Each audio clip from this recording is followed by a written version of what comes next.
Hi friends, ఈరోజు మనం ఎంతో హెల్తీ అయిన వామాకు బజ్జీ మిక్చర్ చేసుకుందామండి. చాలా హెల్తీ. డైట్‌లో ఉన్న వాళ్ళు కూడా ఇలా ట్రై చేసి వాళ్ళ క్రేవింగ్స్‌ని సాటిస్ఫై చేసుకోవచ్చు. తప్పకుండా ట్రై చేయండి. వామాకులను తీసుకొని చిన్న పీసెస్ కింద కట్ చేసుకొని ఒక బౌల్‌లో వేసుకొని సాల్ట్ వేసుకొని 2 టేబుల్ స్పూన్స్ శనగపిండి వేసుకోండి. ఒకసారి బాగా అన్నీ కలిసేలా మిక్స్ చేసేసుకొని కొంచెం వాటర్ వేసుకొని పాన్ మీద ఆయిల్ స్ప్రెడ్ చేసి ఇలాగ ఎంత పలచగా వీలైతే అంత పలచగా స్ప్రెడ్ చేసుకోండి. అప్పుడే వామాకు బాగా కుక్ అయ్యి టేస్ట్ చాలా బాగుంటుందండి. తర్వాత ఒక మూత పెట్టేసి మీడియం ఫ్లేమ్‌లో బాగా కుక్ చేసుకోండి. వన్ సైడ్ బాగా రోస్ట్ అయిన తర్వాత టర్న్ చేసుకొని ప్రెస్ చేయండి. బాగా ప్రెస్ చేసిన తర్వాత మళ్ళీ మూత పెట్టేసి కుక్ చేయండి. ఈలోగా మనము మిక్చర్‌కి కావాల్సిన ఆనియన్స్, టమాటా తీసుకొని ఒక బౌల్‌లో వేసుకొని సాల్ట్ వేసి బాగా స్క్వీజ్ చేస్తూ దాన్ని ఆనియన్స్‌లో ఉన్న టమాటాలో ఉన్న వాటర్ మొత్తం రిలీజ్ అయ్యేలా స్క్వీజ్ చేసుకుంటూ చేయాలి.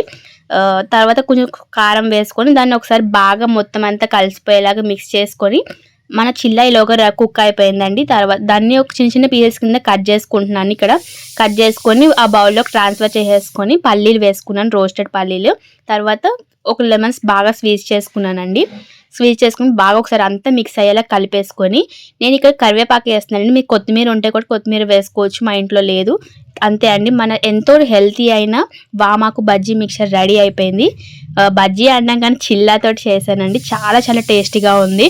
చాలా క్రేవింగ్స్ మొత్తం సాటిస్ఫై అయ్యాయి నాకైతే. తప్పకుండా ట్రై చేయండి. నేనైతే బౌల్ మొత్తం ఖాళీ చేశాను.